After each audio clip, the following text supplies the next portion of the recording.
Right now I'm growing.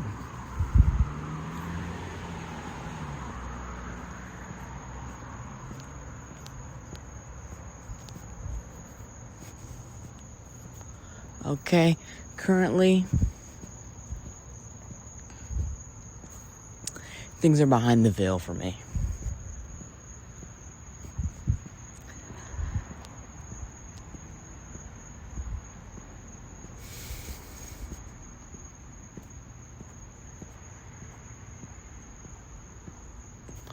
Artistically, what I'd like to do is just to get all the colors out there. Get it all out there as a feeling.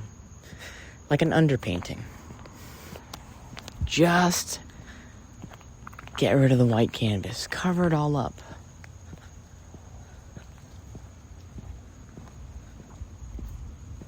Fill it with something. You know, work with what you've got from a later perspective.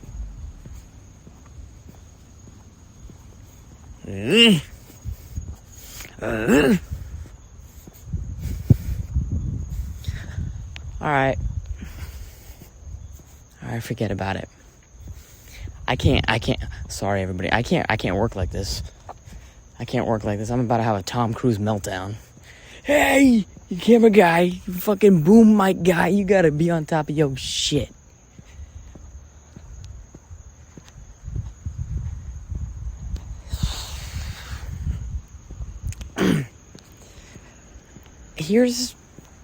Dude, I'm not liking anything right now.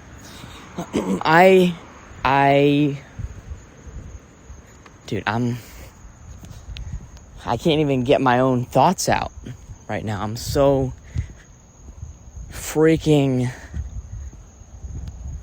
congested. I'm congested in a way, and I need to recenter myself. And right now, I don't know if it's because I didn't sleep before I got through here, and I'm just kind of powering. Right now, this message is brought to you by caffeine. Caffeine, willpower, and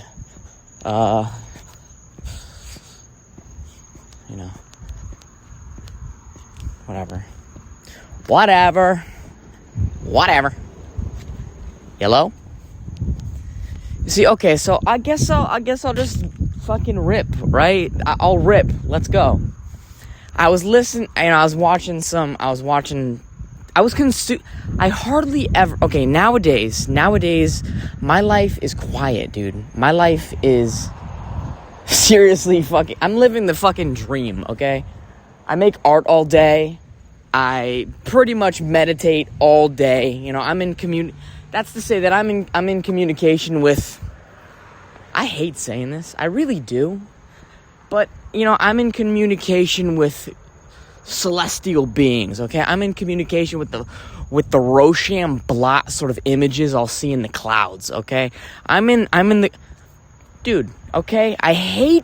The reason I hate this is because this is a message that goes out to human beings, okay?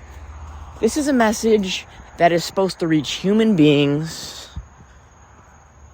specifically. And for whatever reason, dude, amongst us people, saying that you're in communications with the universe you cut your audience in half immediately.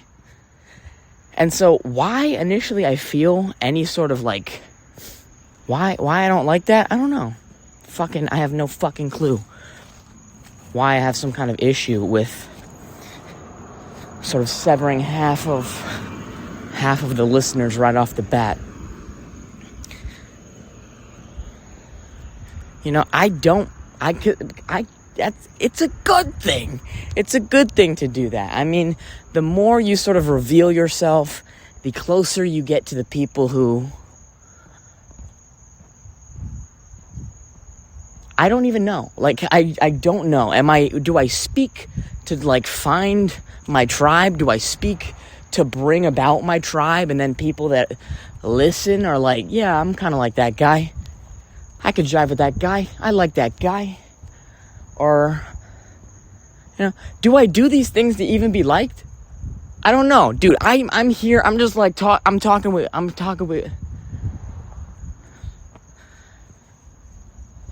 Man, we gotta come up with a better word than God. Okay, how about we do that? I thought of Jeffrey, but the name Jeffrey nowadays is fucked up. That's a fucked up name. That's like if I said, yeah, we're talking with Adolf. They fucked that name up. Fuck that guy. I'm out here, I'm talking with Jeffrey, alright? And, you know. And whatever. Okay, whatever. And so I spend my time, you know, sort of just finding Jeffrey throughout my day.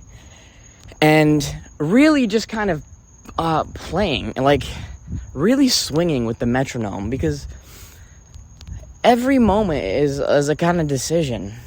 And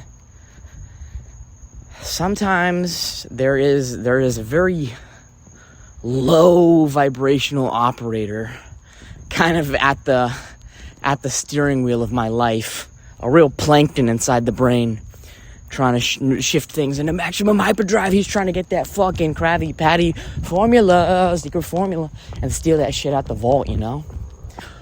And so, and he is in me. There is this, I wouldn't call it evil, but there's a thing in me, there's an operator within me that does things in a selfish way, does things to get perceived in like a good way, or he'll do things to like hoard resources, or, you know, just selfish kind of behavior and things of that nature. And it's like that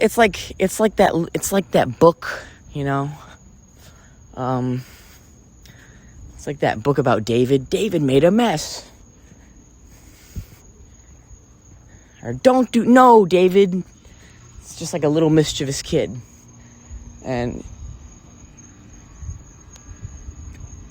you know, in yesteryears and days past, and days of the yesteryears, you know, David was a real big player in my fucking life.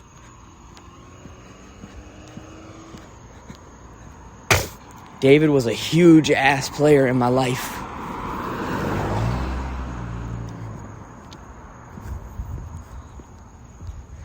I used to live my whole life pretty much just going against myself.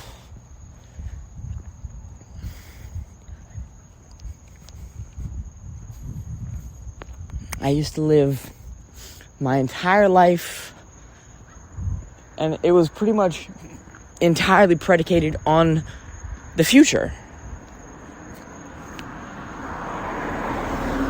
You know, I worked out to get the physique that I wanted, but I never had the physique I wanted. You know, even when I was six-pack washboard abs, some perfect blend between lean and plump and like creatined up, you know, like even when I was at like max capacity, dialed in nutritionally and exercise wise, it was like, even at this point, I wasn't happy, you know, because I'd look in the mirror and it was always just oh, yeah, looks like we gotta have a fucking trap day. Looks like the legs aren't proportional. And it was just never coming from a place of being able to enjoy the roses while I was alive, okay? It was always about not enough, we need more here, less here, just always in this sort of state of change. And, you know, anytime you're in a state of change, you know, it's just that you're just never fulfilled and satisfied in the moment of things. And that's such a putrid trap to really live your life in. You know, and that's just one aspect in which this kind of toxin had permeated my life.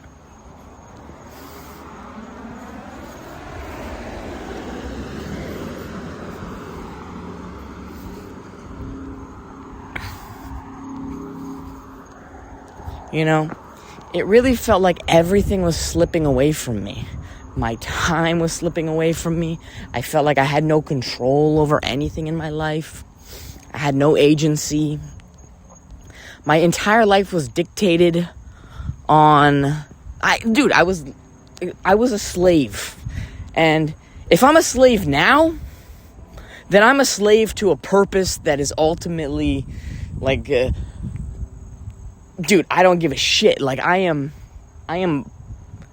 actively always sort of finding the sort of cause that I want to apply my life to at this point in my life. And I pray to fucking Jeffrey every fucking moment that every moment I pray to Jeffrey for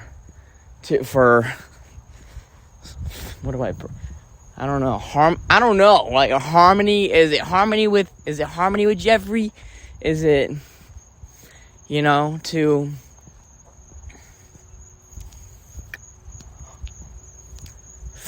is it for clarity, clairvoyance, sight, seeing, vision? Whoa.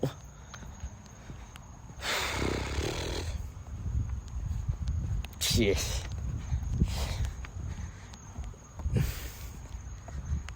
You know, like alignment, like what is it? I don't know exactly, but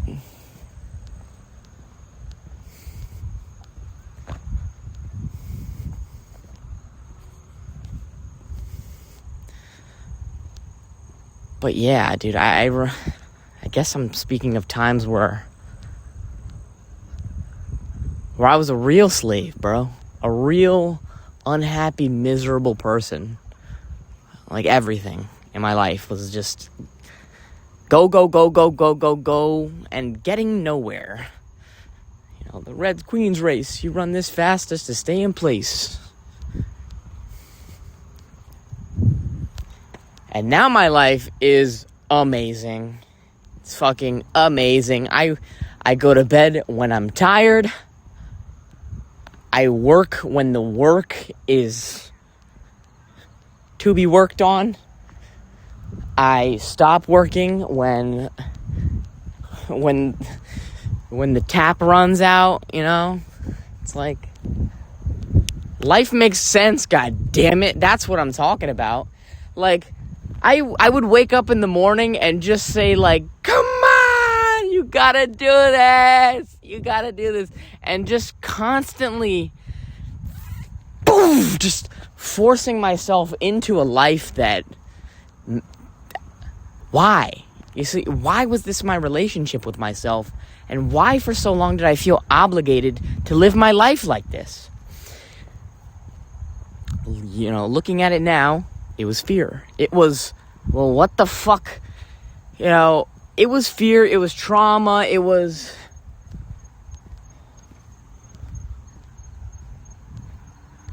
You know, what are these other people gonna say? So I've probably talked about this before, and I don't really want to get into this right now. And not because I'm avoiding it, but because I think I want to go in this direction of what happened to me earlier today. right? And then I'll circle back a little bit. I'm not particular about things that way. And here's my favorite part, right? I used to be so, you know how people are, how artists are, especially, like, when we create, we want to be able to control the impact of it. We want to be able to control the kind of message that is delivered. Like, we like to think that we're the person who we love to think that we're the person who is like the first person to send out the telephone message that gets sent down the line. But if you actually get to think of it, think of what the beloved is in your life, right? Think of the first person who changed your fucking world. It changed your whole fucking perception of life and altered your thought process on what, how to even have a conversation or to, express yourself at all. Like, this is a lineage, this is an oral tradition passed down indefinitely, probably. And because I think about who these various individuals were in my life that shaped me, and it's so many of these sort of admirable people, and I think about, well, they had to have something happen in their life that caused this in them as well, and it's just it's dominoes, and hell no, I'm not the first person to at the telephone, whatever. And anyway, some artists can be very particular, very, and I am. It's not like I'm not. It's definitely not that I'm not. We all have our various styles and how we like things to be, and it's nothing. There's nothing like perspective.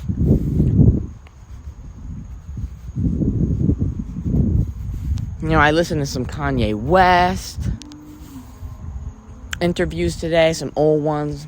I listened to some Jay-Z interviews today. Listen to some Kendrick Lamar interviews today. Listen to some David Cho discussions today. Bobby Lee, all these sort of various creative people, and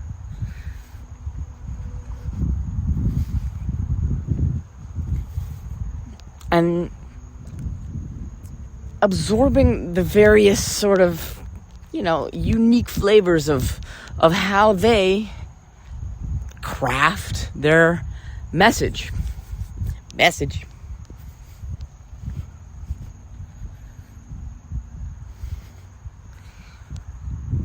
And I think to myself,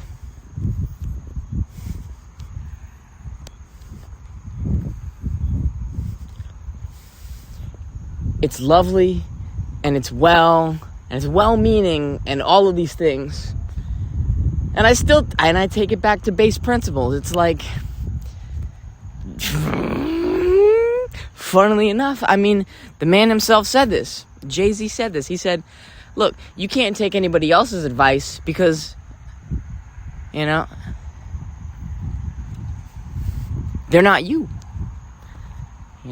They wouldn't do things like you would do things. They're not you. And so for you to listen to anybody else is kind of wild.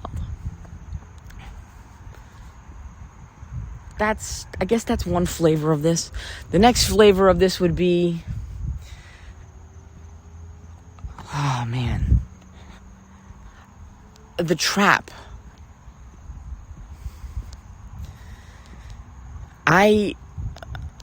For the longest time, oh man, this is such a clenchy thing for me. the concept of being allowed to do things. It's like, I don't know if I'm allowed to do this.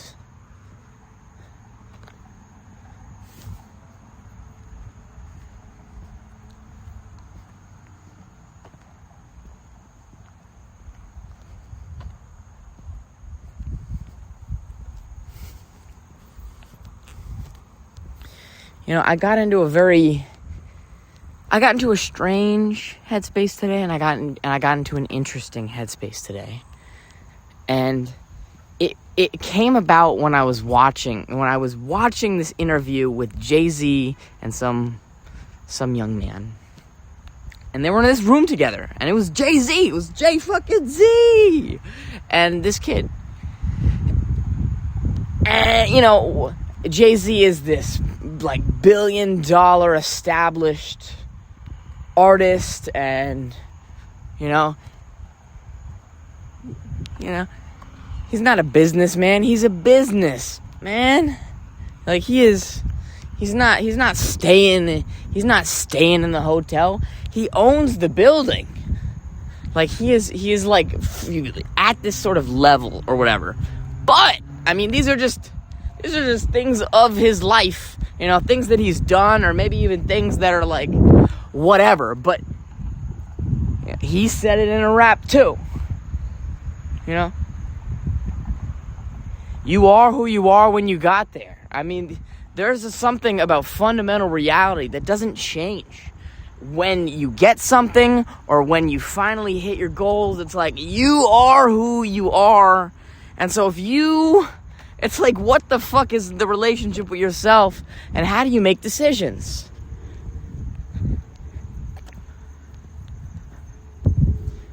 When is it finally enough? Just some questions. So, what kind of impact do you want to have on life? And XYZ. So my perspective on this whole thing was, I'm looking at Jay-Z on, I'm watching this from my room on an iPad, as, it's kind of there just adjacent to me as I'm pretty relaxed in this moment. I just popped open a new 60 count, alcohol-based marker set. New. Popped it open, ripped open the plastic. 60 count. Came in a box. Is nice. And so I was relaxed. New notebook. New sketchbook. New markers. I'm living. I'm happy as a clam. I'm feeling tranquility. I'm feeling peace. I'm feeling relaxed and just, just the lightest bit of joy. It's not ecstasy, but it might as well be. Who gives a flip? It was pleasant, okay? I was just enjoying, okay? I was enjoying. Oh, here's something that I wanted to mention. There's something in my life nowadays where I'm like, I hardly consume anything at all, okay? I am pretty big about, the things that you consume will affect what you produce. And apparently so, because I consumed Jay-Z today, and while I'm talking about Jay-Z shit, a lot of it, right? Christ. Okay. Sorry. I'm sorry, man. I'm sorry.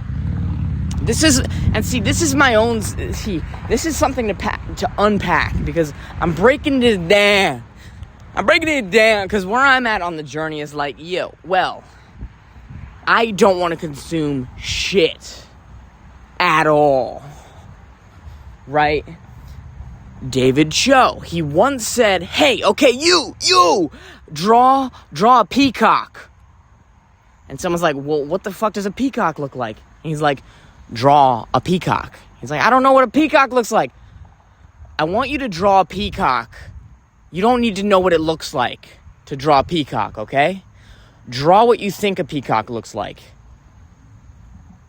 But I don't... Dude, do you not understand what I'm asking of you? You don't need to know what a peacock looks like for you to produce a drawing of what you think a peacock looks like, even if it's nothing close to what everybody else will tell you a peacock looks like, or if you type it into Google, peacock, and all these other things will pop up.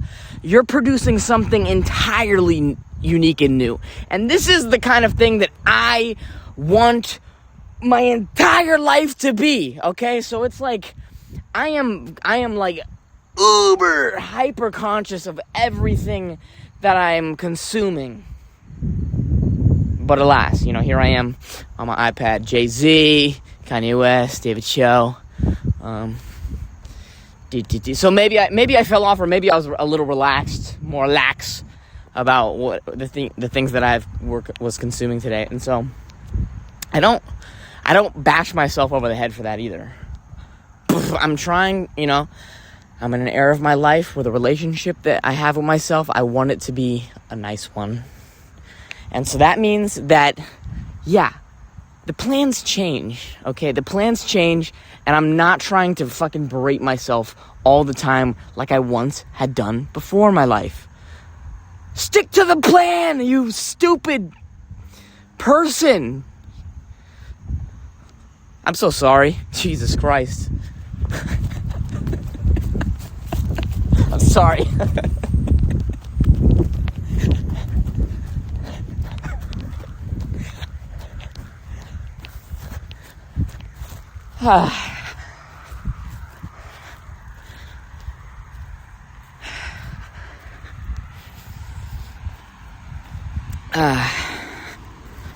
No, there was some jogger out in front of me. It's in the middle of the night.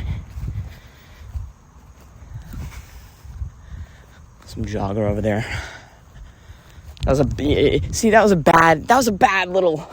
was probably a bad little moment for him to, hear the things coming out of my mouth. Stick to the plan, you stupid person.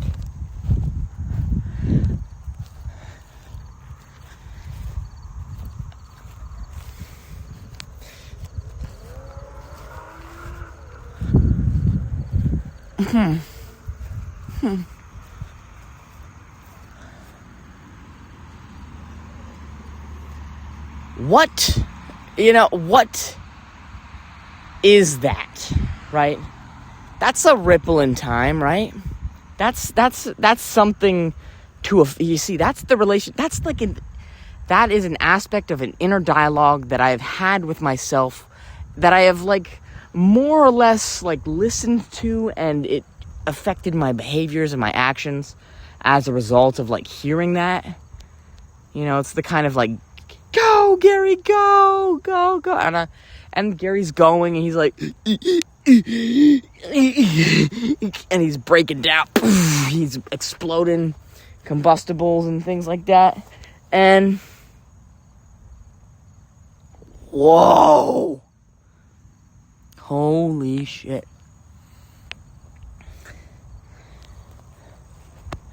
I just came across an MF Doom animal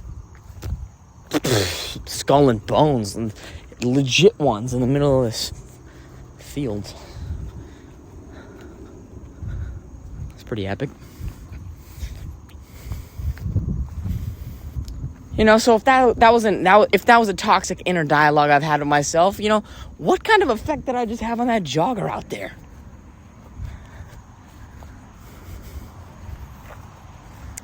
I don't know. And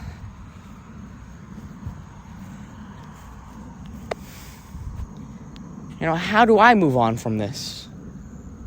Do I say, who cares? It's the past, and the past will be what the past was? Or do I say, hey, anything that I make, ultimately, whatever the effect is, I have no choice on how people receive it. This could be, I know this because there are people out there in the world who are happy people, and they're like, hey, how are you? How are you doing? And I'm here like, I'm okay, Dad. And they're like, what? Why just okay? Why are you not good? And so what I'm trying to say is, even though they want to have a positive effect on me, and that's good and all well, they can't affect how I will receive. You know, they can't, although they want their impact on the world to be such of something, they ultimately have no effect. They have no weight. There's no, just because they want something doesn't mean that that's how it is received, good or bad. So because I know that to be true in my life, do I just say fuck it, you know, just move on, you know, napule, we are burning. We are burning.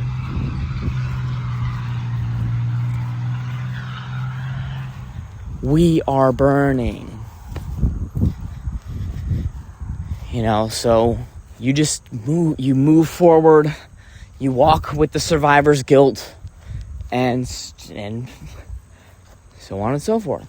And so when I watch a Kendrick Lamar interview or I watch a Jay-Z interview, they're very, it's like they're,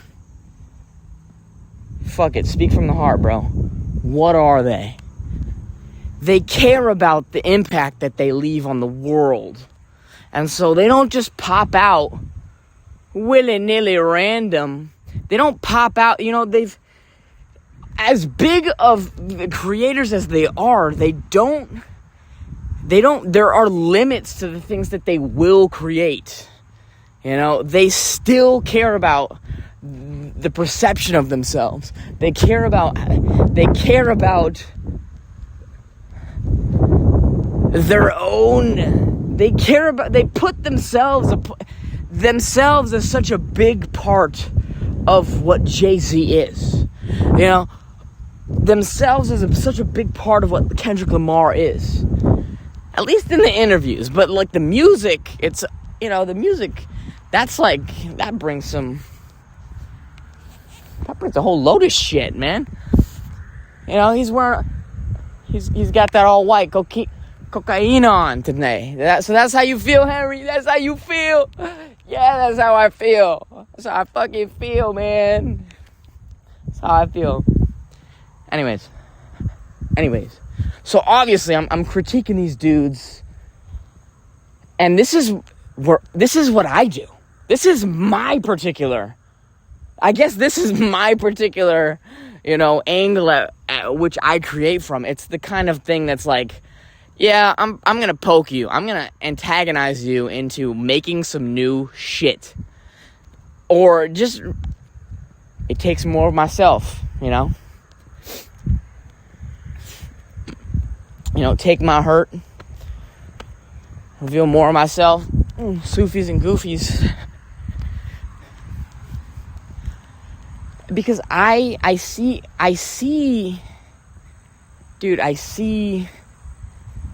stagnation in it, dude.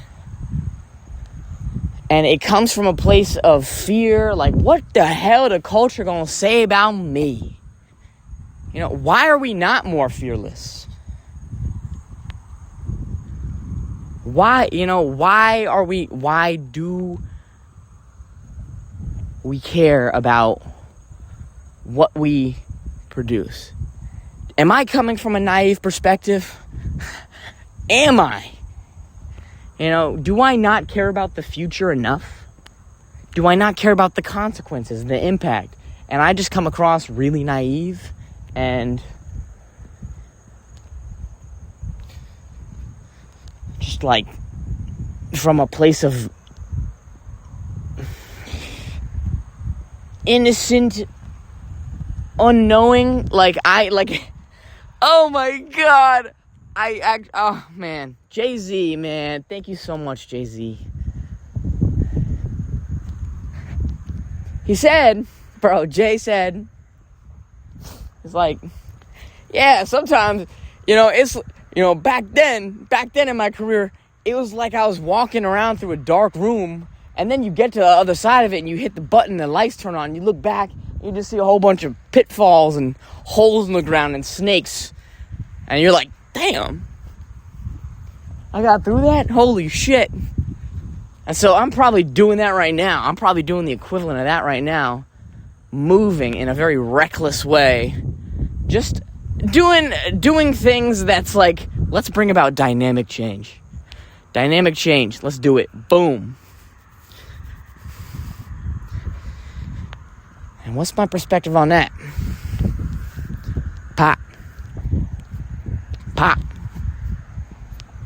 Pop.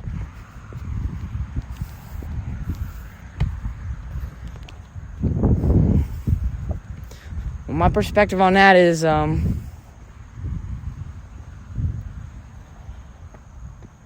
that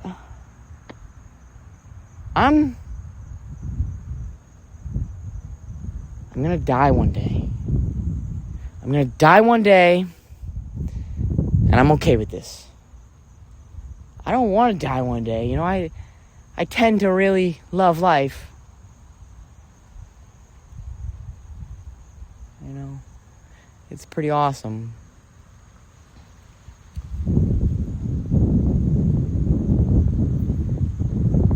But I think about freeing the world. I think about freeing the shackles and opening the minds of humanity. And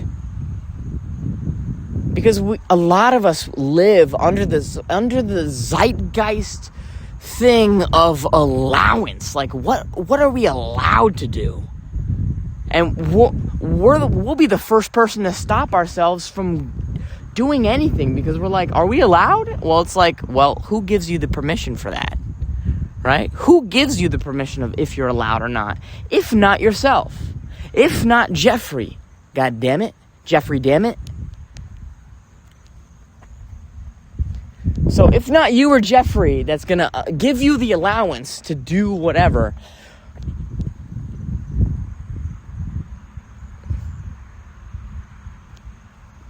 yeah, we're not even plastic bags drifting through the wind. We're the plastic bags caught in the trees. We're just there. We're stuck. We're there indefinitely. Until some shit gets knocked loose from some free agent in your life that gets plopped in there, stuck behind them enemy lines like Team Fortress 2 Spy, just knife in the back, pow, pow.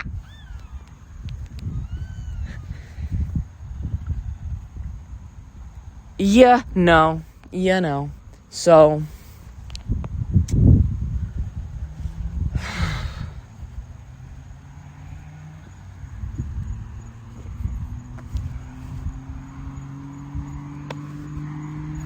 I see people, what do I see?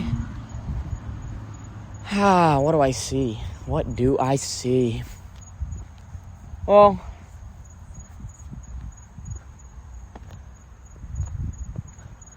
for the most part, I see death all around me, okay? I'm seeing death all around me, man.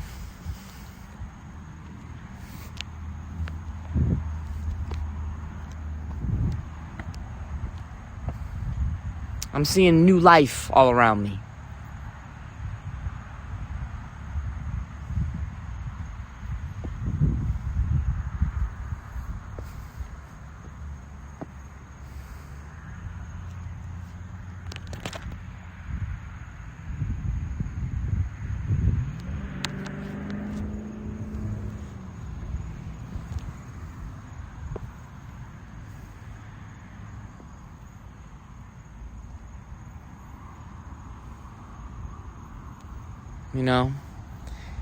And I'm coming into the perspective, I'm weaving through the perspective of these people, of the guardians, of the giants that I'm standing on the shoulders of. Like, it's not even as though they didn't want to just pop out and create in a sort of Andrew Pollock way that I tend to, just to blast color upon the canvas of life, and then pull things out later. They're there. They're there. They're just not moving as I'm moving. They're taking a very meditative state, or a meditative perspective on things. They're there planning out the things that they create.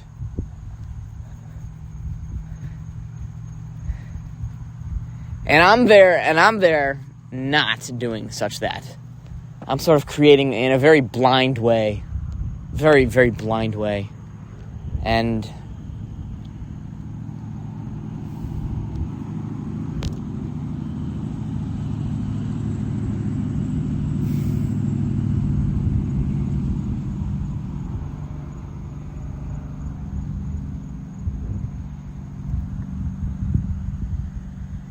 what's better? Who's better? Who's better? Well, no one's better. If we can come together and realize that at some point in time, we're all creating from the same place,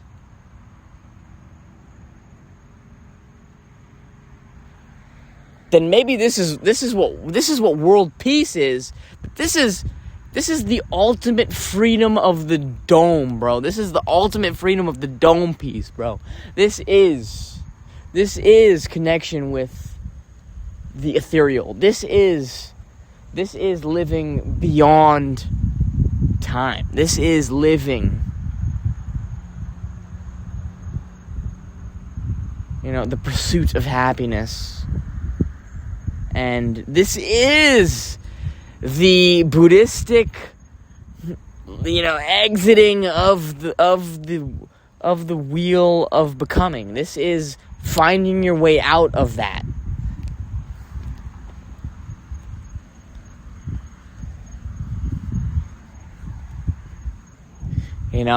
Being able to pop in and come into the game as you see fit, where you choose to. And so right now, I'm I've been loving this sort of chapter of my life where I feel very, very free. I feel very free to be able to pop up from some weird dimensions. Pop up, boom, where at? I don't really care exactly where. I don't really have a preference as to where I come out the universe.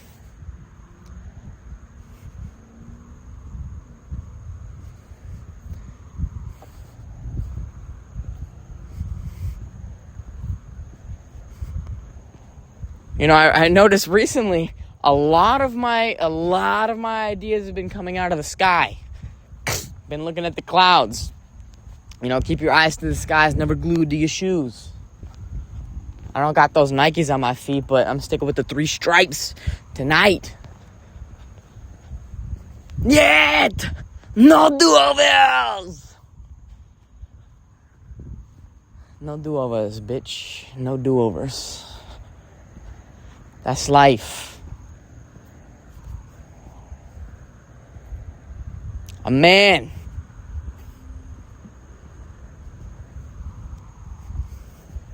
What's that quote? What is the quote? A man's got 2 lives. And the second one begins the moment he realizes he only has one. Do you live in fear? That's a good question. Now, this is a good fucking question. Do you live in fear? And I'm not here to ask you this fucking question like some seminar guy. Do you live in fear? I'm asking myself this question. Do I live in fear? Do I live in fear? I sure damn like to think that I don't live in fear.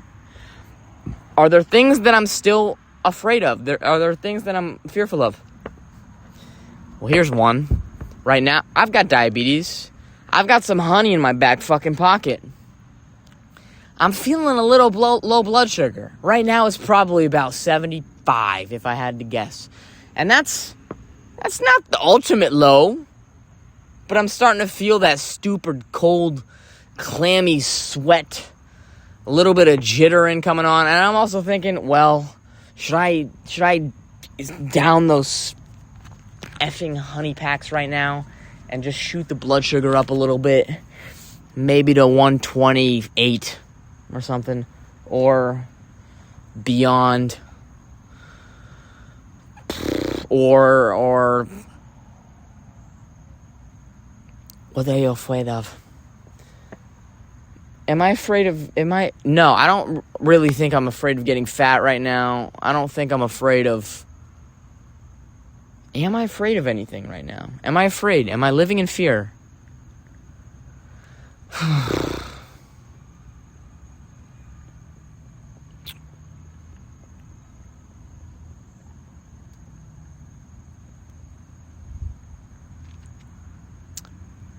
I don't know. I don't know if I'm necessarily afraid right now of anything. Things seem okay.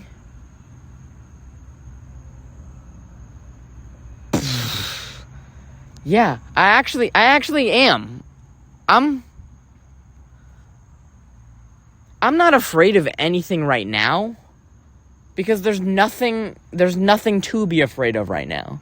But I recognize that there are definitely things out there that exist in the universe that would totally... Here we go, right now. Right now, thank you so much, God.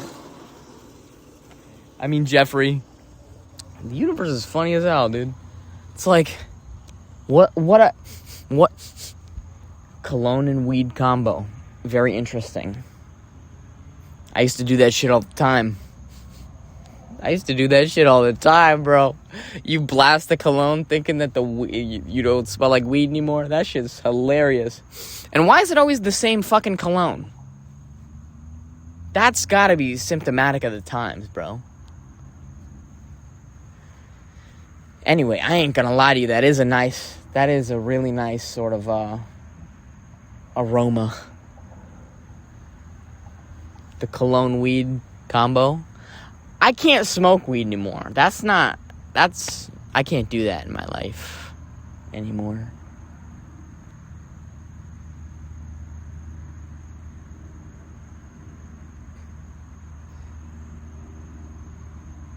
Am I afraid of anything? Yeah, I think I'm afraid. Yeah, oh my God, dude. I'm pretty terrified of what the hell would ever happen in my life if I ever chose to go and unsober myself.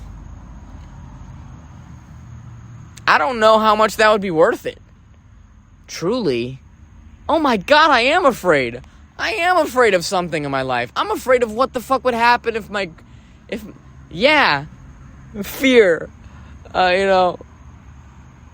Fear of missing out on you and me. I'm talking fear. Missing out on creativity. I'm talking fear. What happens on Earth stays on Earth. So I can't take these feelings with me. So hopefully they disperse within 14 tracks. Wonder if I'm living through fear or living through rap. Jeffrey, damn you. Jeffrey, damn me. Jeffrey, damn us. Jeffrey, damn weed. Jeffrey, damn us all. Until you get back to these laws and commandments, we gonna live in a lower state in this life. Yo. I don't know what type of energy I'm gonna put out. Scare the shit out of me sometimes. Yeah, dude, I'm afraid of what would happen if I got shut in, bro. If I eventually lost out on my creative ability, I don't like that. I don't like that feeling, because ultimately what I recognize what it comes down to is I am the entity. I am the gatekeeper of my own creative aperture. If I ever feel as though I can't create and there's a creative block there, it's only ever because of myself. I love creating. I love creating. And the only thing that ever gets in the way of that is my fear of how things are going to be perceived. If I'm able to bust open my own doors, Spartan 300, this is Sparta! Spartan kicked the shit out of the fucking door that's there blocking me, which is myself, of course. Oh man, what are they going to think of this? Oh man, this is pretty different. Oh man, whatever. It's kind of everywhere. It's kind of chaotic. Yeah, that's the ultimate fucking thing. I'm gonna blast these goddamn honey packs, retard max style. Because I hate the feeling of being low blood sugar. And I'm also afraid of passing out in the middle of the night on a dark sidewalk.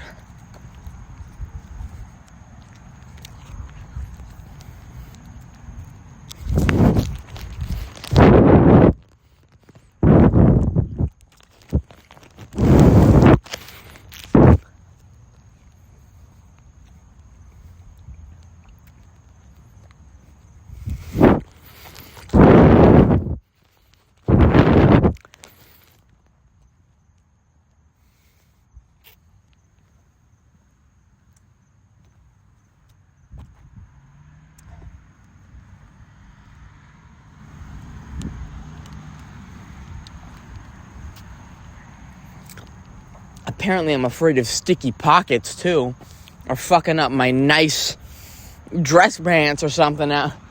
Because I just threw that shit on the ground, that little plastic bit. Afraid of ruining my pants. Well, damn, I've got the flashlight. I'm about to find this. No way in hell I'm gonna be a litterer. Here we go. Found him.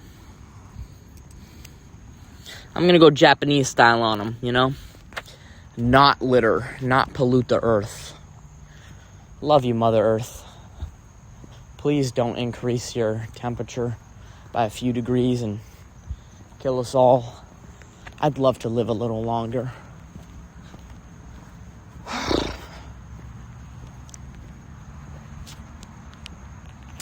This is interesting, right?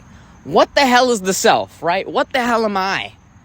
I know I'm not just me. I know I'm not just this dude right now in time. Why don't we ever think of, future versions of ourselves? Why do we not?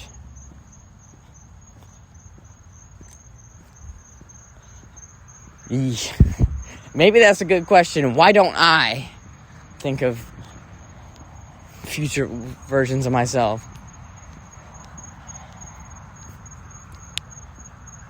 Or perhaps, maybe I do. I just, I'm a human being, and I can't wrap myself around it. I can't wrap my mind around.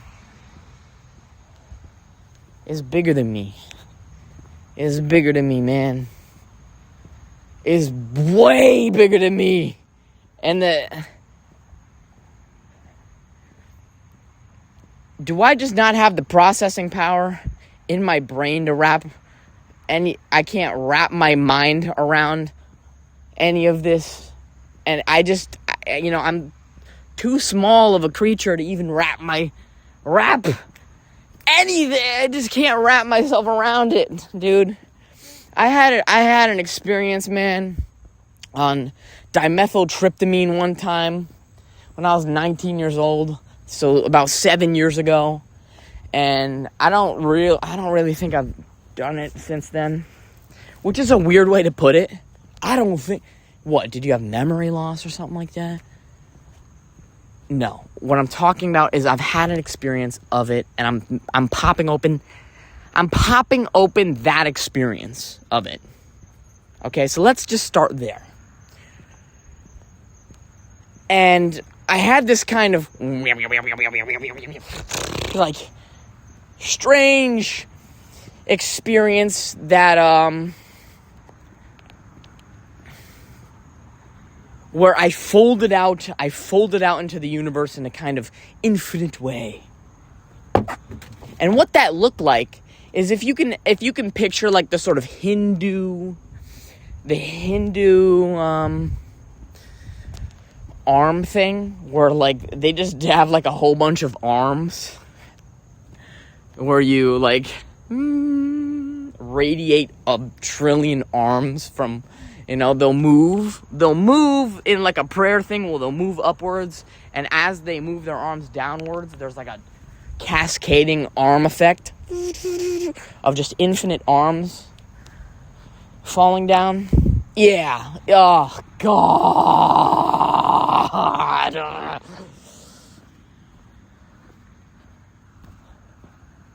I had that feeling. But you know what? Am I afraid of anything? I sure am afraid. I've got this low blood sugar thing happening. I just blasted 2 honey packs. That's 24 carbs right there. And I'm still feeling low, and I'm only feeling lower. I've had this feeling before, dude. Back when I had a mushroom. Okay, I'm definitely afraid of something. Here's what I'm afraid of. Dude. Being a psychedelic head, I'm having like a whole bunch of like the sort of kind of experiences I've had back when I was a tripper, and I'm trying to put a whole bunch of shit over that, dude.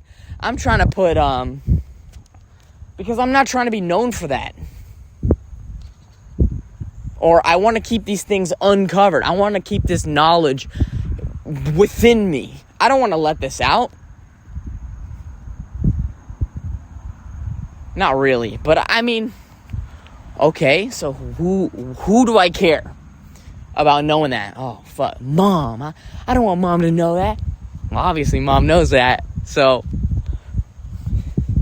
And also, you know, I don't want to blow up my mom's spot, but it's like, what does any of her friends really care about anything that I make? That's one. Also, we're gonna die one day. What are we doing any of this for? Right? What do Mace Windu? Shout out to you. We deserve a toast. Let's have a toast for the mushrooms. Have a toast for the tryptamine. Have a toast for the LSD. I'm sure you know really what I mean. Let's have a toast for the ayahuasca. Da da da da da da da. Really, what the hell am I talking about? I had a mushroom experience one time where I had low blood sugar, and I was trying to get the fuck home, and I was, oh God, Lord Almighty in heaven above, like, I had to get the fuck home. And I tried to, on my way home, this is exactly what happened. I had, the best time ever, dude. I was out there free as a fucking bird and beyond. I was listening to music at the time, and I was with my dogs. And it was like I was running with wild horses, dude, stallions, dude. We were fucking out there, arms outstretched. I was openly and apparently having a blast. Anyway, so I started blasting, bro. I was having the best fucking time in the universe. Dancing, skipping, jumping, hopping. It was like 8:30 in the morning. People were going to fucking work and shit. People would drive by and just smile like they just had the best fucking time seeing whatever the hell this dude was just, what the fuck was going on in his life. He was having a good fucking time early in the morning. Who knows what any of these people thought. But regardless, dude, people were honking their horns as they were driving to work in the morning, seeing me, walking my dogs, having a blast. Okay. And so, this kind of experience went on and on and on and on and on. And then I had, I was out there for, I don't know, probably like an hour at this point, maybe. Walking my dogs. The mushrooms were kicking in at this point. Okay, I want to preface this and say I haven't taken I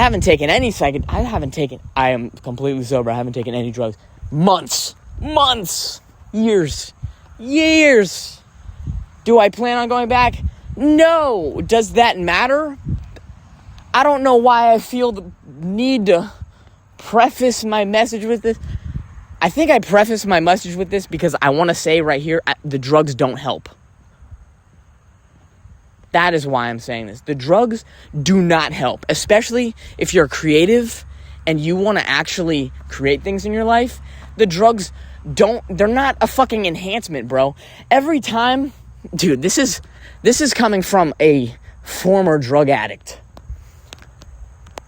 I used to sort of take drugs with the intention of seeing what the hell I would make. How would the drugs enhance my creations? First and foremost, every drug I ever took, I wanted to know what an orgasm felt like on that drug. And so, my first thing ever was to either have sex or to jerk off with the sort of effect of the drug happening. And then, maybe I'd draw on my notebook or whatever, or I don't know, or document something in a journal, and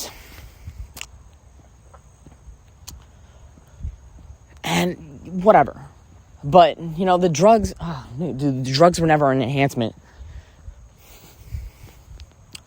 but they are the experiences that I suppose I'm kind of in the middle of talking about here and now. So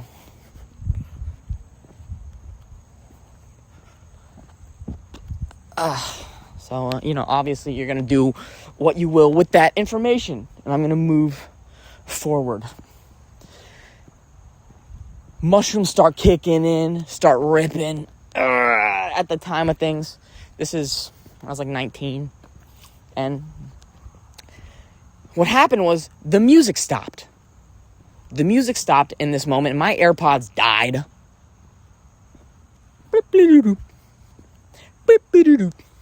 Music stopped, and all of a sudden, oh shit, I'm not having a great time anymore. In that moment of things, I didn't realize how much I was relying on the music to really sort of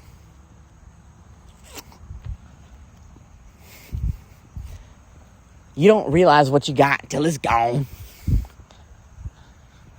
And that music gone. And yeah, I started to have a crazy fucking trip. The grass was angry at me. The clouds, the sky, the treetops were angry at me.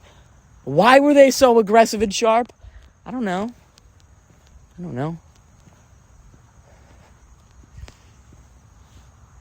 They were probably sending me a message like, hey, you should probably stay away from drugs. They're not good for you.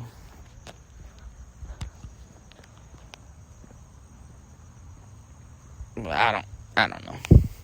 Time and place, right?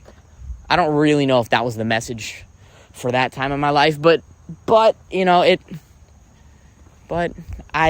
don't think it's too far-fetched. Anyways, I was going home, and I felt this sort of low blood sugar, dude. Just clammy, cold, sweaty, felt like I was about to pass out, jittery. Not good. And I had to make decisions. I was like, am I gonna go door to door and try and knock on these? I was like a mile away, two miles away from my house at the time. And I was like, am I gonna be knocking on these doors and shit to get people's attention? Be like, hi, I'm dying. Diabetes, help me, please. Or am I gonna run home? Am I gonna make it home? And I tried some combination between these two. What is going going on right now? What is going on right now? Why am I in the middle of telling you this old story?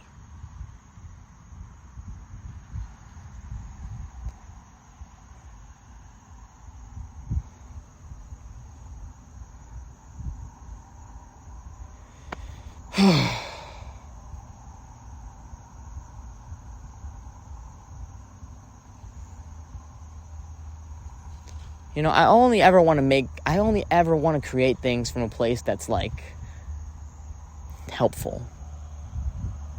I only ever want to create from a place that's like, or fun. If it's fun, or if it's helpful, or if I'm dropping gems out here, that's like the only thing that is worth the candle. Like, I want our relationship to be one where it's just constantly being able to awaken each other into the present moment of things. And if that is stopping on a dime and moving in a very strange, randomized way, that's what I want to do, okay? I don't want to just progress for progression's sake. Because what the fuck is that?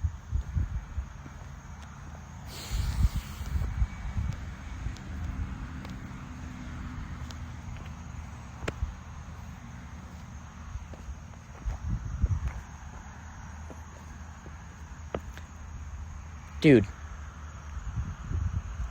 first and foremost, I'm afraid of making boring shit.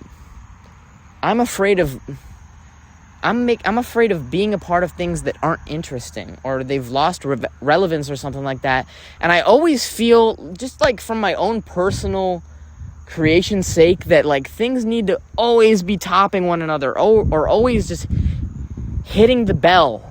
Right? If this was that fair thing and you got the hammer, you bing, poof, smash that, little piece of metal goes up and knocks that bell. Like, I'm always trying to hit that.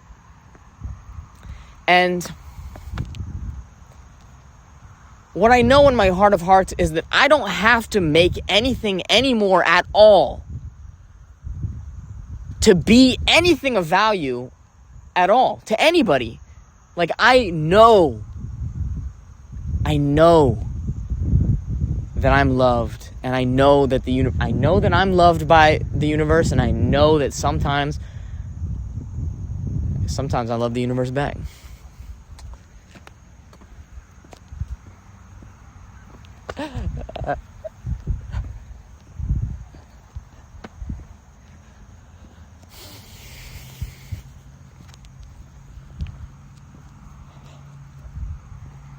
And that my existence isn't predicated on what I will do anymore. But hey, you know what? Because of our human game,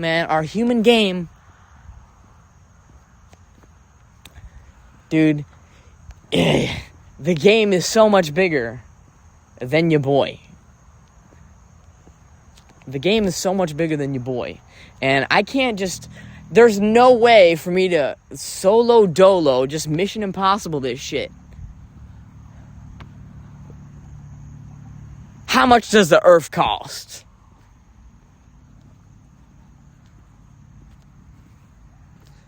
We made money.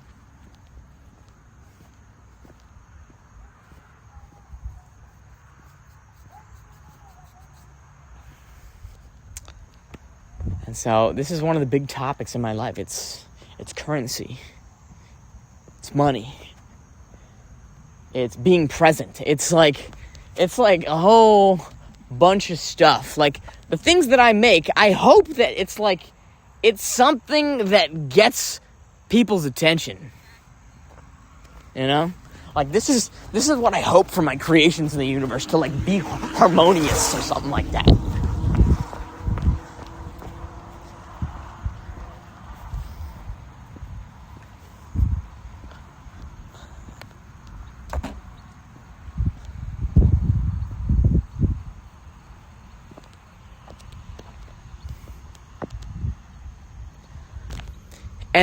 And part of my MO, dude, it's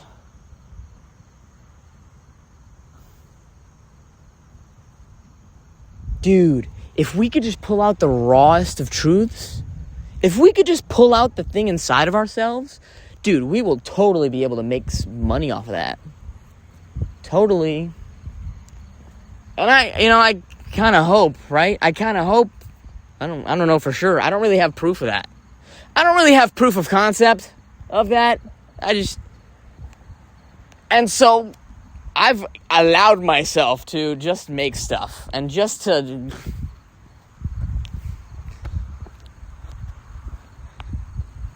care less about how I am perceived, because I don't get to know.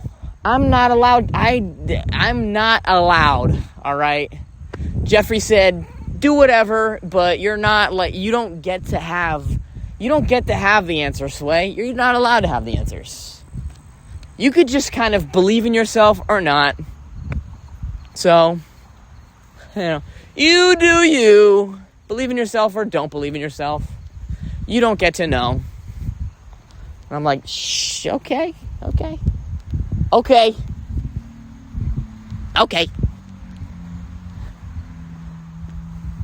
Are some people going to hate?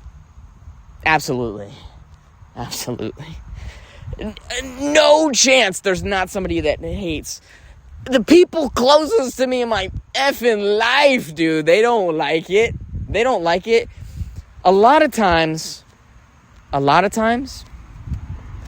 what happens to me in my life is it's like Portal 2. It's like Portal 1.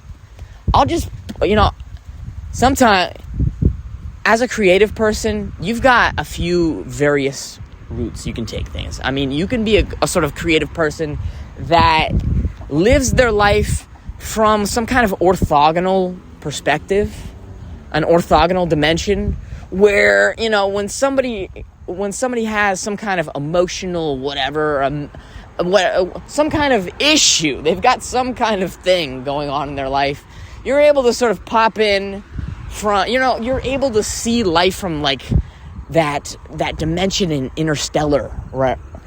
Where Matthew McConaughey, he goes into the black hole and now he's in a dimension beyond time looking into his life, and he's doing some like Doctor Strange time things. Like he's trying to send a message to himself from the past saying, don't go!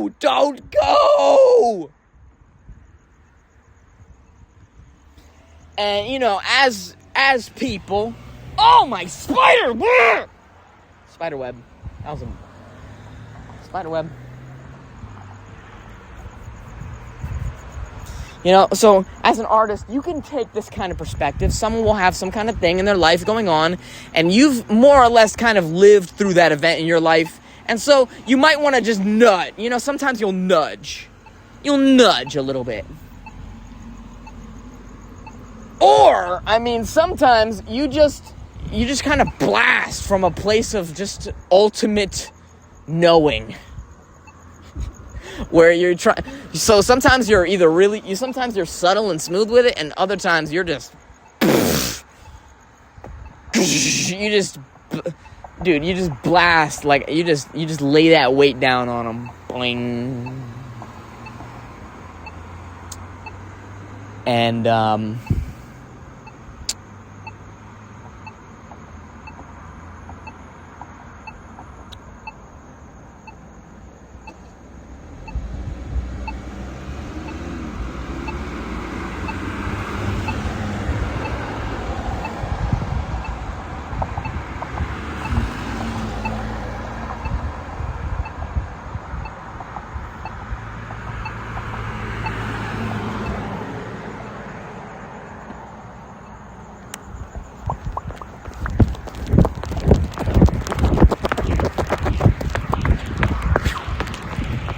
an interesting sound to make as you run across the crosswalk.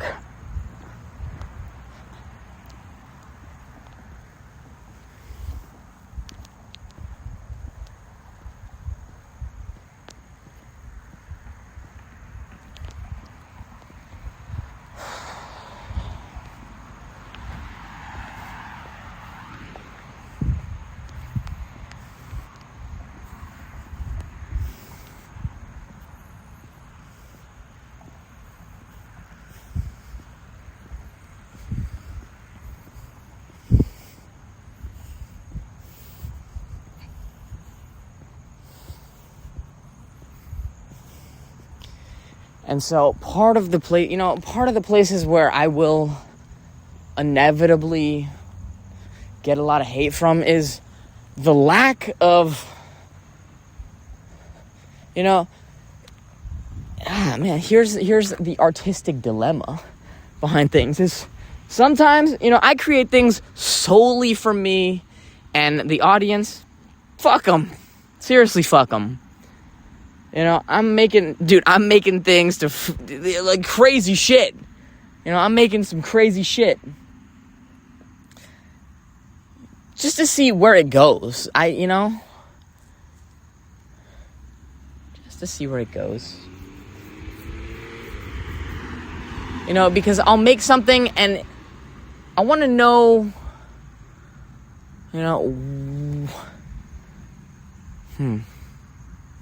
It's like, what if what I made happened to be like a raw material or an ingredient?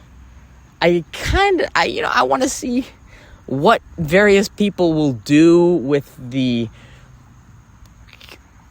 weird ingredients that I produce.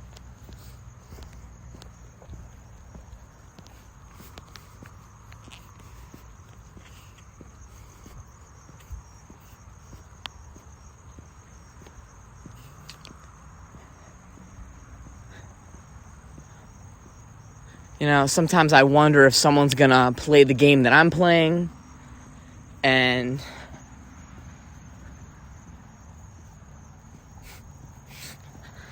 we just start building these impossible structures.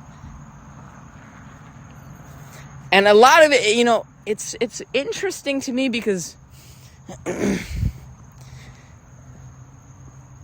it's so interesting to me because a lot of what communication even comes down to, past a certain point, when you've cleared out a lot of the fear from your systems and your relationships and just the way that you live your life, or maybe instead of clearing out of the fear, you've just, you have a sufficient amount of bravery and courage and strength to just bust through and just to not even bust through, but just be okay with the aftermath of things, or just being very secure in the fallout and the cleanup of various things. Like, I am okay with trying things out creatively because at any given point in time, I could just drop the facade. I'm not going to say the word facade. I don't live my life in a fake way. And if I ever do become rigid in that kind of way of something that just no longer fits, I disengage. I just disengage from it. And I like to just recalibrate often enough.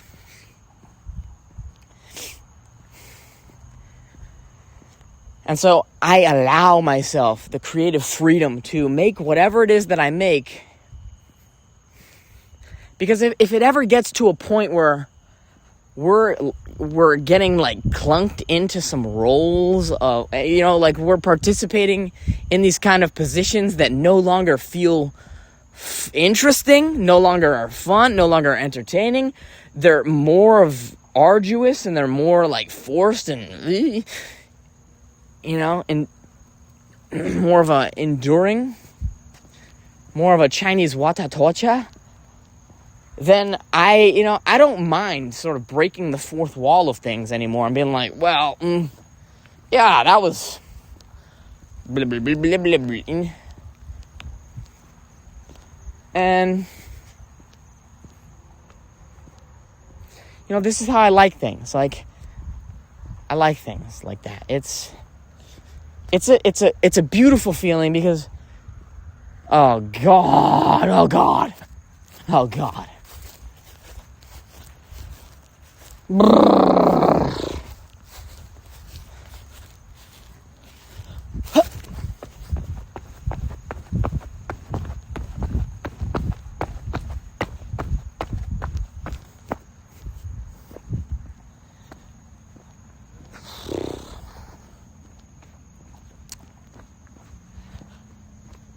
Because the truth of it is, when there's a sufficient amount of trust built up, or just comfortability in my relationships, then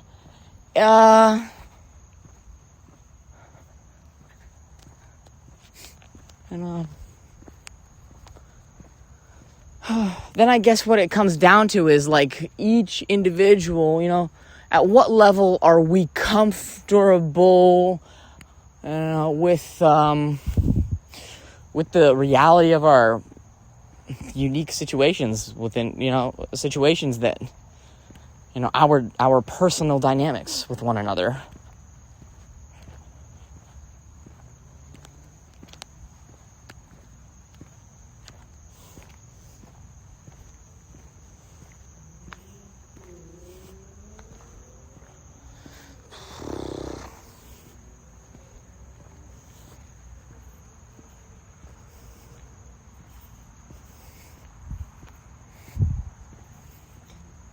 I'm fortunate you believe in a dream. This thing we call a ghetto is quite a routine.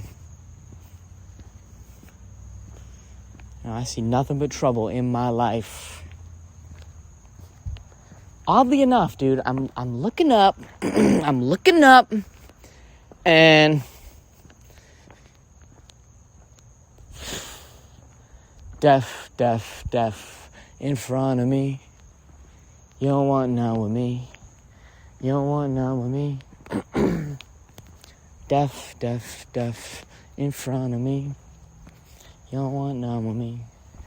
You don't want none with me.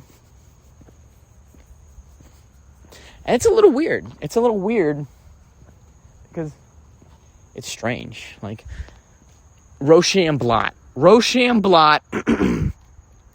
All of the clouds in the sky before me look like demons, tortured souls, skulls, like a miserable, in-anguished creatures.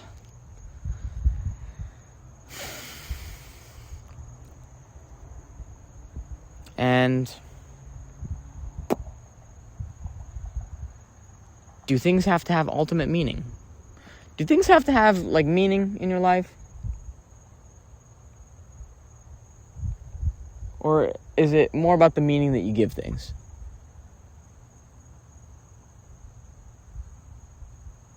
I have a problem. My problem actually comes from... I noticed this earlier when I was watching an old video up on my Instagram. I was in the car. I was wearing a blue shirt. And this was 2023. I was just on a walk. I was just talking. I was have a flashlight, and I said, "Stop resisting! Stop resisting!"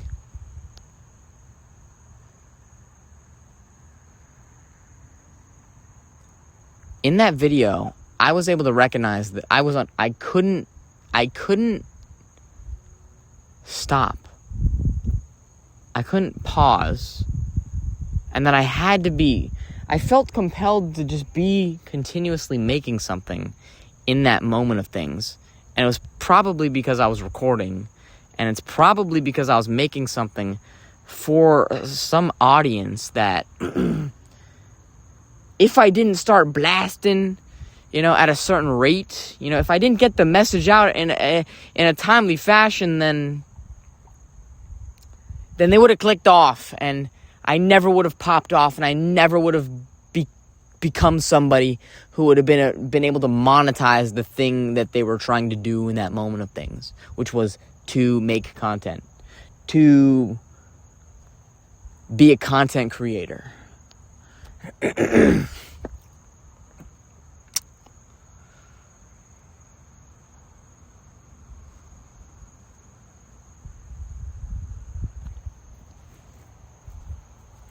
And right now, oh, dude. What do I think now?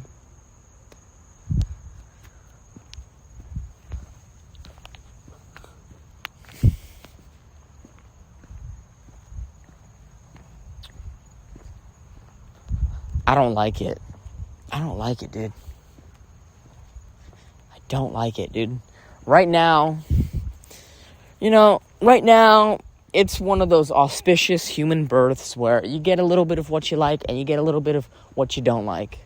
And, sometimes I make something where I really love it. And then sometimes, not so much.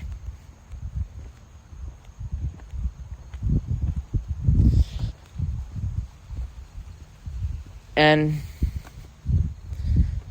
right now I kind of feel like I'm like almost being some kind of like caricature of myself. Like, for example, like I feel very attached to like, oh, he is the spiritual creative guy. He is the esoteric creative guy. He is the sort of, get up and do, be brave and conquer your fears creative guy. He's the guy that says, just get out there and make some shit and, just put it out there and stop being afraid of what other people think of you kind of creator. And I feel like I might even be approaching the sort of circumnavigation part of that kind of like creative method. Like, that's to say that at one point it was helpful, and then now I might be hitting sort of diminishing returns on that, to where I've been fucking around with this kind of thing so much that if this was the painting of the underpainting, then it looks like there's no more white on the canvas anymore. We've just blobbed it up. We've blobbed it up. Sufficiently blobbed it up.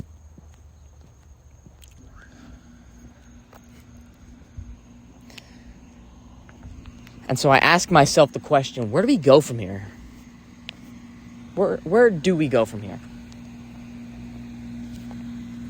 Do I just continue creating things?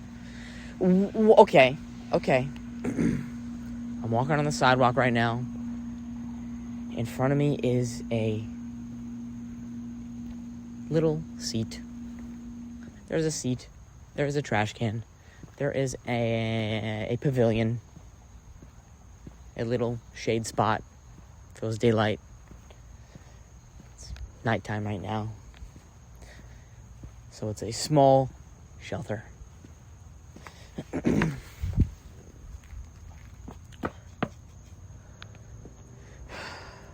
So I suppose I'm at an impasse, right? I am... Where am I? Like, what is the current, like, position of my state of life? Right? Like, I'm trying to find the perspective that my life is made of, the sort of, simultaneously trying to break down,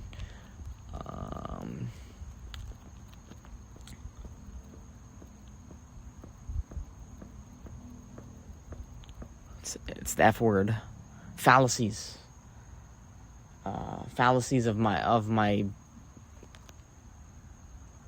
paradigm. What is a sort of mind prison that is merely just keeping me just moving in the wrong direction.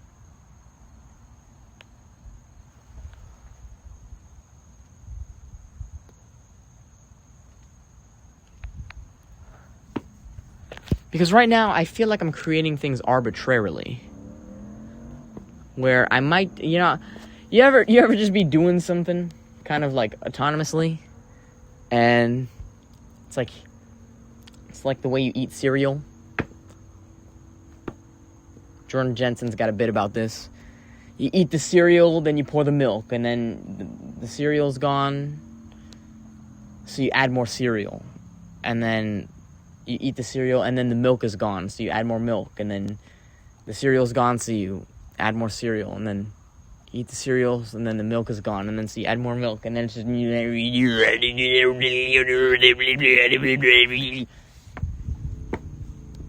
I feel like I'm kind of doing something like that.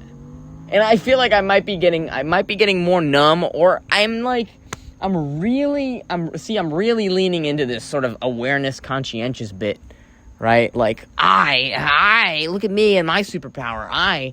What's your talent? Oh, critiquing my talent. Oh, I look into my own mind. I look into my own actions, and I'm like, this is what he's doing. And that must be my shtick, right? Super hyper awareness of himself, and he even analyzes what the hell he's doing and what he's going through, like, in real time. It's crazy. Look at this. Look at a load of this guy. Like, when does that get old? Dude, I'm already feeling it getting old.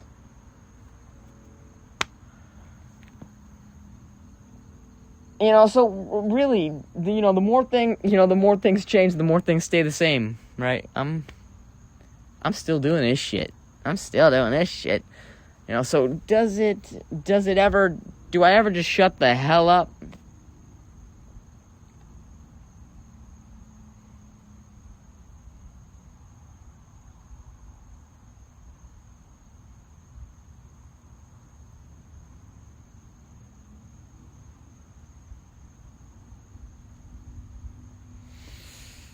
I now know why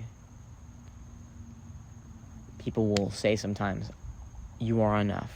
Or they'll even just sort of have the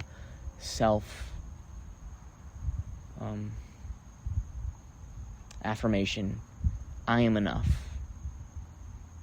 Because, like, you see, I had an experience today. I looked out into the stars and the sky, and I saw Finn from Adventure Time. The moon looked like a toenail, and I love it when you sing to me, and I really like it when the moon looks like a toenail, and I love it when you say my name. If you want to know, here it goes, gonna tell you this, a part of me that shows if you're really gonna let you see everything. But remember that you asked for it. I tried to do my best to impress, but it's easier to let you hear the rest. Hit the set if you want to know what lives in my brain, my heart. Well, you asked for it for your perusing. At times confusing, slightly amusing. Introducing me. Do do do do do do do do do do do la da da da la da da da da da da da. I never trust a dog to tie my shoes, and I like to use the word dude as a noun, as an adverb or an adjective, and I never really been into cars. I like really cool guitars and superheroes and chicks with lots of zeros on them. I love the sound of violins and making someone smile.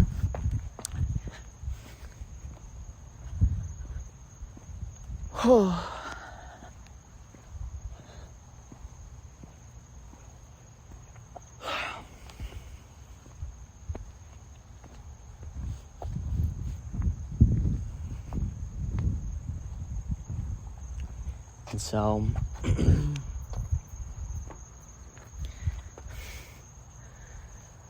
I had this experience with, I was looking up at the stars, and the moon looked like a toenail, and so it looked like a little smiley face.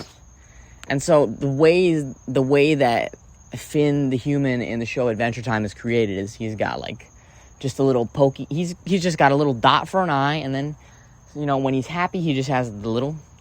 Just one little line. It's like a simple smiley face. But it looked like Finn the human, and the sky was that particular color of blue that he is. And I was thinking, like, primordial, this is him. Like, later on in the show, he is the sort of ancestral, celestial spirit of good nature. He is the representative spirit of good nature. And, he was in the sky, in my world. I was looking out my window as I was drawing, as I was sort of like, I don't know, listening to like a Kanye interview or something like that. And there he was.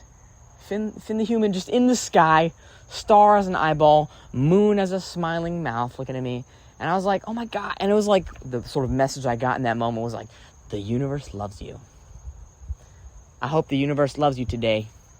The universe loved me today. And I got to like look at that shit. I got to look at I was in this mystical thing. I was in conversation with Jeffrey. Or just sort of like, whatever, dude. I hate this part of me that always has to like go back and forth. Like, do I believe or do I not believe? Or why do I always have to take a very intellectual, like analytical, dissective part of like belief or what it is to exist? And like, why am I always coming at things from a place of like, dude, people that believe in God, or people that believe in this, yeah, they're basically crazy. So I like to separate myself from those people. They are ridiculous. But, I still also experience these things. Like, why?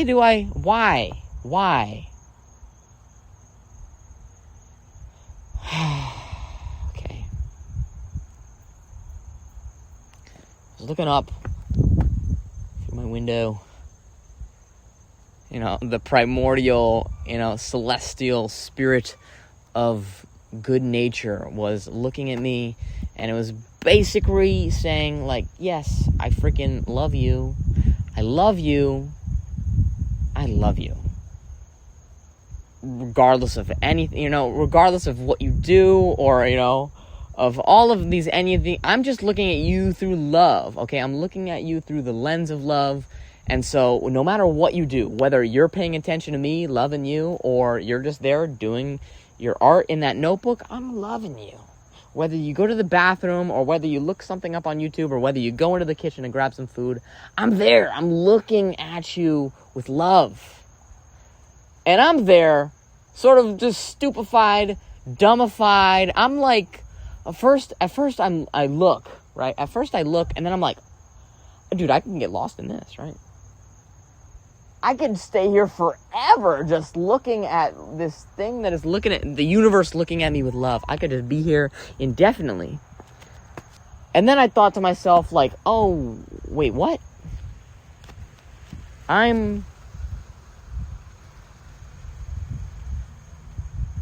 don't even know. I was like, in that moment of things, I was pulled to the sketchbook, pulled to the drawings that I was participating in.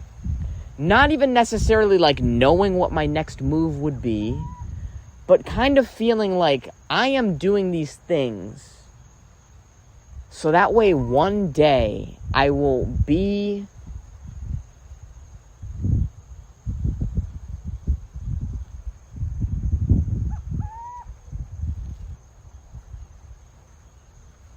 adorned with ornaments, accolades, titles, incorporeal numbers and power and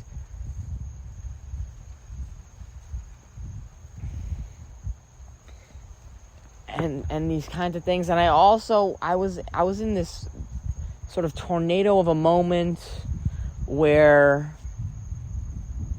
you are who you are when you got there. That like I was beyond time. Like, I recognize that even if such a moment came and capitulated itself into my reality, this is something that is lucrative. I monetize it. Hobby turns into career and sustenance and maintenance of my life or whatever, and survival is no longer anything, and it's like, this is what my life is made of. This is my life. You know, I thought in this moment of things, I was like, oh my God, like, this is crazy, like,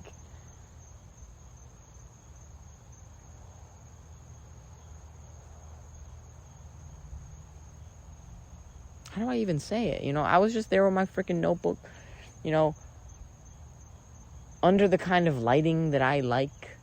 You know, I've got one of those light bulbs in my room that's connected to my phone and an app, and I can change, you know, whether it's a blue light or a yellow light or an orange light or a white light or all of the sort of RGB hues too. So whether it's warm or it's cool, or if it's green like Matrix, or pink like you're gonna have some intimate fun times, wink wink, or whatever. And so I was there with like I like warm light. I like warm light. And I've got a lamp. I've got a nice lamp. I've got a lamp that you can like adjust the head of. It's like a Pixar lamp. And so you can adjust the head of it, and like whether I face it up at the ceiling or if I face it down at the desk or if I face it away, you know, to the wall, you know, in front of me, or at the, you know, at the window or wherever, at the window, to the walls, to the light drips off the walls. It, obviously there's like an effect or whatever. And, you know, I was with my notebook, just blasted open this new 60-pack of markers, and the lighting was hitting there, and I felt beyond time in this moment, like I was a little kid, or almost like it was my second go around, and I was having like a flashback of an experience of like, whoa, dude, remember back when like this was it? Do you remember? I was like, oh my God, like I'm living the dream. Holy shit. Like what the hell is wrong with me? I'm in the prime of my life. I'm literally like in, what do they say? Did they say golden years? You're in the golden years. You know, I wish someone was able to tell me I was in the golden years while I was in them. Yeah, it was basically like, well, look around you, buddy. Doesn't get much better than this right here. So, like, all of this sort of work you're putting in to, like, reach some place or to get to some kind of other life, look around you, because this is what your life is made of. And if you're not able to pick up on that while you're in it, eventually you might get to the place in life where you don't have to worry about some other shit, but now you kind of have to unpack all the sort of fucked up things that you did to your personality and your character and your behaviors and how you approach life itself. And you're going to have to eventually sort of deal with all of the shit that you've done to yourself to get the incorporeal things. And so this is part of the reason why my whole life is based on awareness, recalibration, sort of developing and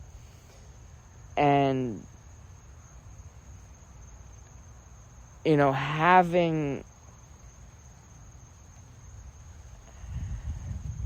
you know, detoxifying the relationship I have with myself, to have a nice one, to have a harmonious, lovely relationship with myself. Because constantly, always, I'm falling through into these moments where I'm like, I'm beyond grateful for my life. Like, I love my fucking life so much, dude. I think about the things that I want to do. I look to the future in an optimistic, bright way. Like, even about the most mundane things, and even if I never even do these sorts of things, like, for example, I think about going for a drive, you know, I think about going for a drive,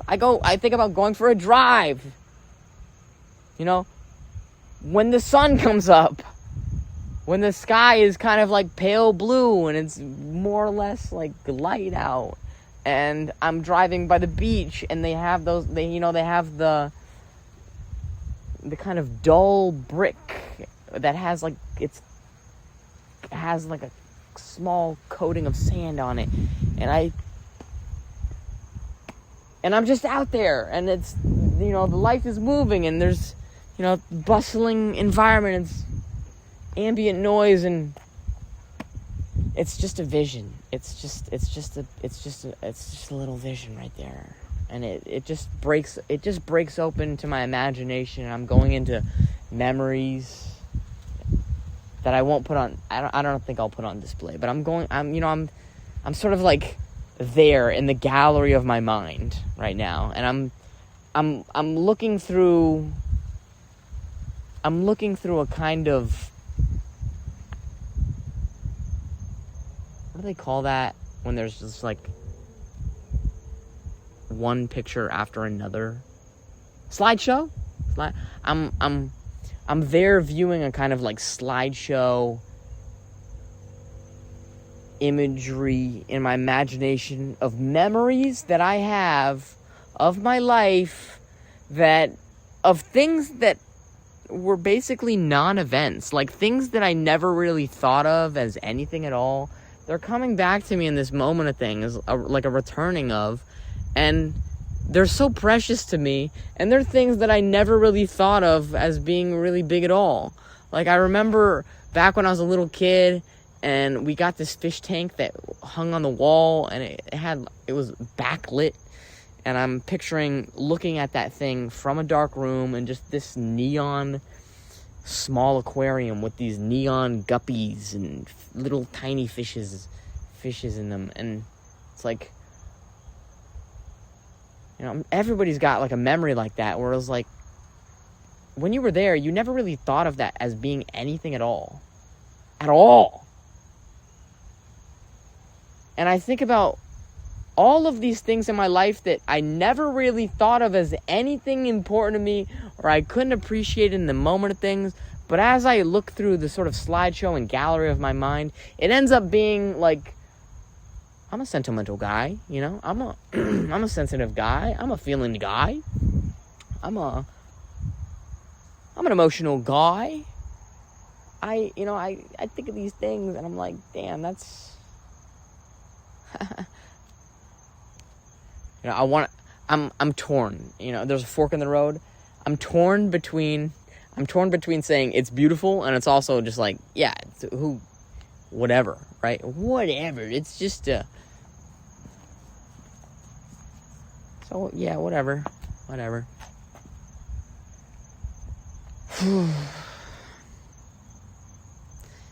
Anyways, so yeah, I'm in between, I'm caught in between two worlds. And the two worlds are that, I am right now, I am always trying to become, to try and be in the state of becoming, of manifesting, of bringing about the life. And then I'm also like there,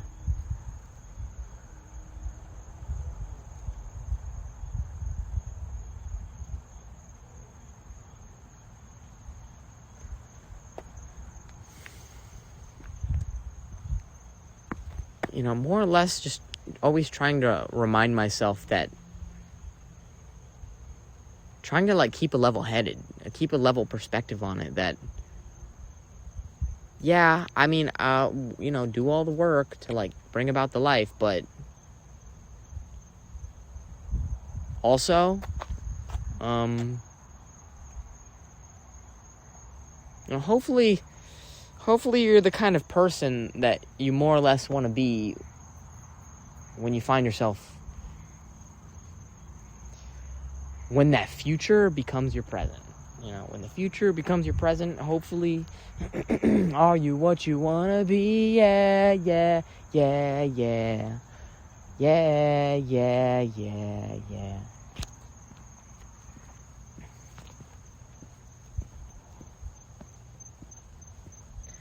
And so instead of asking the question at hand, are you what you want to be? Am I what I want to be?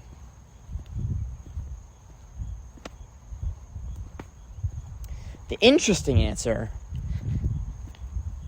is if I said no. Am I what I want to be? No.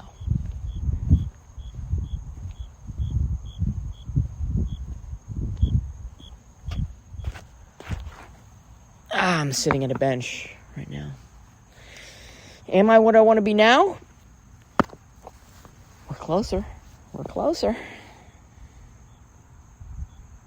See, now I am what I want to be. And all my life, I wish I really knew how simple things were. And it never was simple. It was never simple from the get-go. Never was simple. Because I always thought my life was predicated on the big moments. What the fuck would I do with my life? You know, and a lot of this took away any sort of, you know, my life became ultimately serious, way too serious. Because I was so about the resources that it never, you know, I don't know how to even word this, because my life is pretty much always, you know, it's a lot of it, a significant amount of it is about, it's the dichotomy between becoming and being. A lot of my life is about the being now, which is to say more about the present, more about the little tiny micro adjustments that I'll make in my life to bring about who I want to be. It's very present oriented. You know, and then before, my life was more about the becoming, more about the legacy, more about the status, more about the glory of it. You know, and that would, you know what that would do? That would just lead me on long quests of just chasing my tail.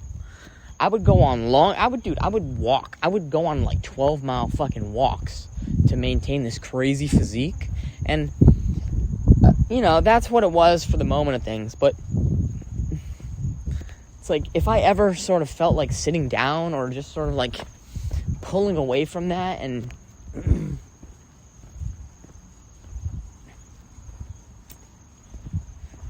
really it was just about having the wrong idea about life itself.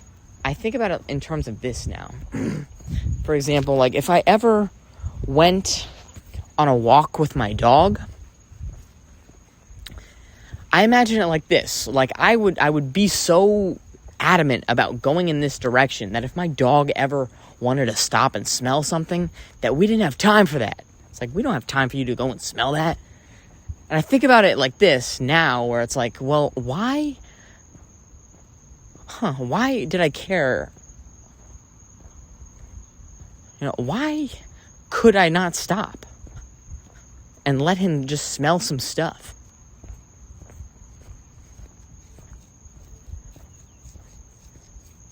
You know, why was I so firm about... why was I so... sure? You know, why was I so sure about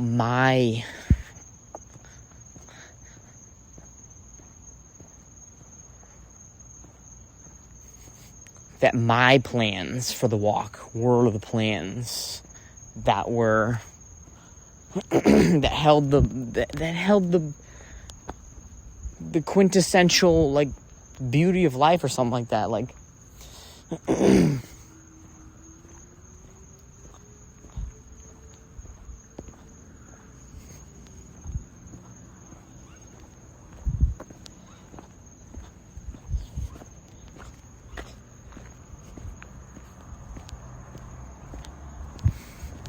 you know, a lot of that, the life was really about living my life from behind the filter of my own mind.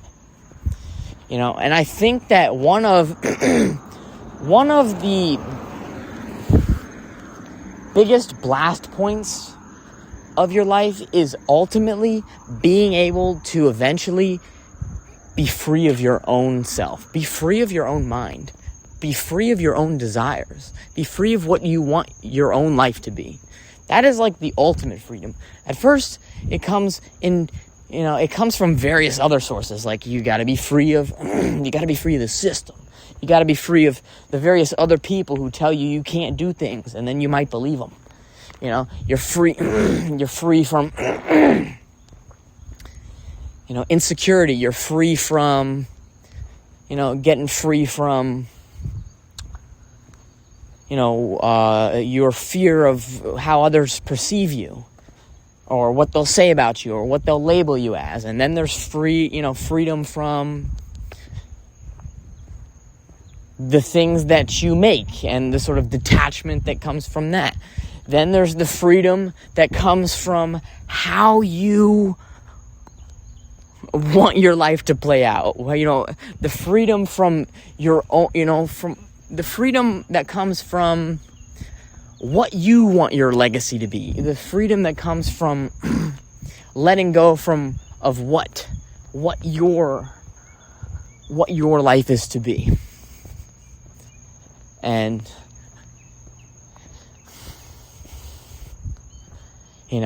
letting go of your particular plan of how things should go.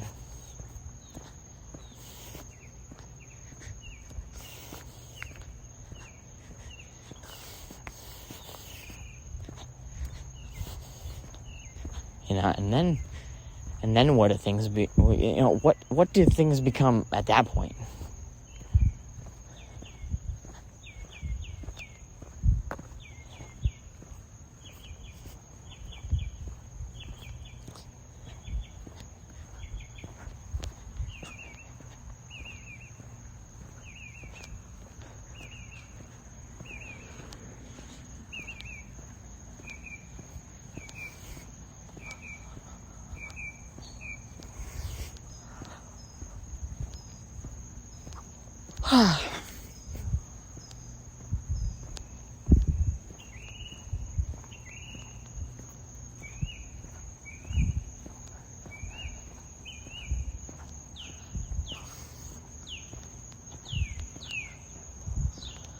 I think at that point,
we can live in harmony. That we can live and actually believe for a moment in time that we are enough. And to actually, it's not even that you need to, it's not even a belief. You're just there. You're existing within that. You don't need to change. You don't need to get anything, go anywhere, do anything, be anybody.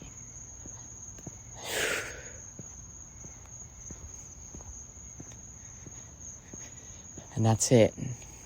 And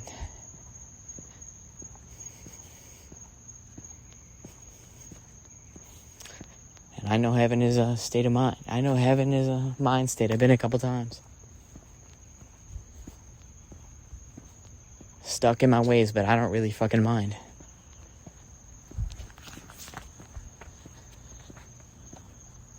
Night, everybody.